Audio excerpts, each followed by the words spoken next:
you probably know him best as Daryl Dixon on The Walking Dead. Norman Reedus is back with a new AMC original series called Ride with Norman Reedus. He's cruising around the country. You can see there on his motorcycle, exploring local bike culture. Norman Reedus joins us now at Post 9. Welcome to you. Wow, thanks for having me. You haven't been before the New York Stock Exchange? I've never been here, no.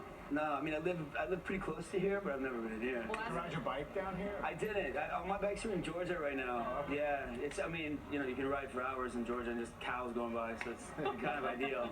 We'll ask you for your stock picks later, but I have to say, alarm bells went off among fans of the show when they heard you were coming on, and for those who hadn't heard about your new series, and here's why.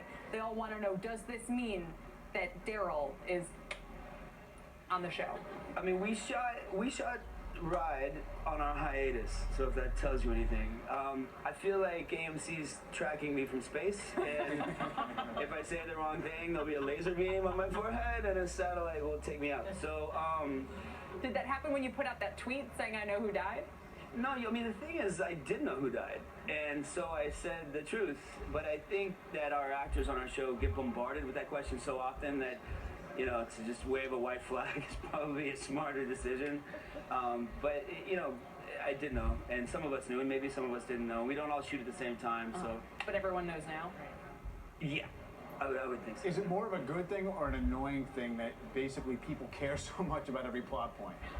Well, I mean, to have that much enthusiasm for the show that people are still talking about that, I think it's great. I mean, there's so many people out there that try to have spoilers and stuff, and I'm not a big fan of the spoilers. If I sit down in a movie, I don't want the guy next to me telling me the ending, but it's intense, and it's nice. It's all positive. So. Well, we have a bunch of questions that we solicited from Twitter. They're really good ones, so we're going to run through them here for you. Tiffany asks, how would you best sum up Ride AMC, that's the new series, using only 3 words? Wow. Can I just hum a Bon Jovi song? Yeah. Will that work? And we should mention, you told us you're already running on fumes, so now we're throwing these. Yeah, no, I mean, it's adventurous, it's brave, and it's honest. That's great. Yeah. Awesome. Michaela asks, besides Steve Yoon, do the other Walking Dead castmates go riding bikes with you? Actually, they do. Jeffrey Dean Morgan's been a friend of mine for, God, I want to say 20 years, but he's a big biker, and we live sort of close to each other, and we ride a lot, and Steven and I both ride a lot, yeah. And finally, Carla asks, who would Daryl vote for? Wow. Who would Daryl vote for? I'm not sure Daryl would vote, to be honest. Hang on, we have 2 more. Okay, Flanders fans ask, how does Norman manage filming The Walking Dead and his new show and still have time to relax and see family? Well, my son comes down and visits me down there in Georgia, and it's, Georgia to New York is not that far of a flight. So when I have time off, I fly back here, lots of FaceTime. I think he's going to come and shadow one of our directors, Greg Nicotero, on the show this year, because he kind of wants to be a director now. How old is he? So he's 16. Yeah, but he'll watch the show and he'll be like, you did wrong.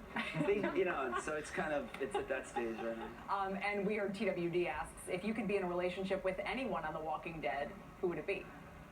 Oh, geez. I don't know. I mean, Rick's kind of my BFF, so maybe we'll just hold hands into the zombie apocalypse. I don't know. I don't know. I'm in love with all those. Our whole cast, I think I've kissed them all, and they've all seen me naked, and we're all good friends. So I could run away with any of them, to be honest.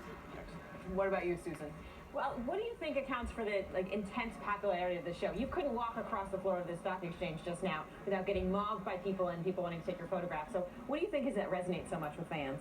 Well, I think it's everyone first thought it was a show about zombies, and I remember reading the pilot and not even reading zombies in the pilot. It didn't really stick with me, but I think because it's honest, and you see these people fight for who they want to be, and it's that moment. It's like, these are your real feet on the ground, and this, what are you willing to fight for? Who are you willing to fight for? What are you willing to pass up on?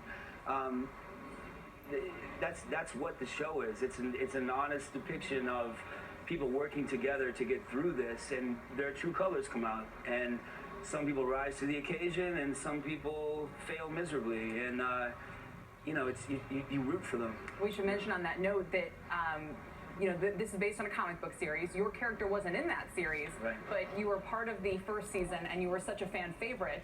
Not only are you now part of every season, but you're still the fan favorite, it seems like. You know, people relate to that character quite a bit, and I mean, I'm a fan of all of us on that show, to be honest. You know, I remember Steven in the beginning being so nervous, and you know, now that guy's leading man status. Same with Rick. I mean, everyone on that show, I've watched them grow as people, as loved ones, as professionals. You know, I was with Steven when he proposed to his fiance.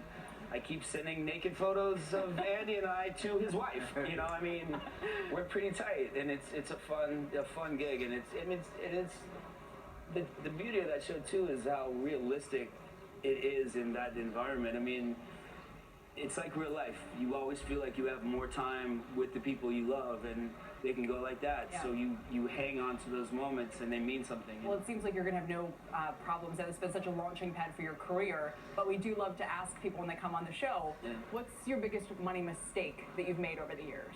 My biggest money mistake? Geez, probably those little, like, Roomba vacuums. I kind of got obsessed and thought I was in the Jetsons and just started buying bunches of them, and they're bumping into each other and chasing my cat and knocking things down and breaking them, and that was sort of a mistake. Yeah. If that's the biggest one you made, I think you're doing all right. All right. Compared with some other people. Norman, thank you so much for joining us on the show. Pleasure. Best of luck with everything. There's still time to tell us what happened. If you want, just blink once, you know. Norman Reedus. Thank you so much. Pleasure.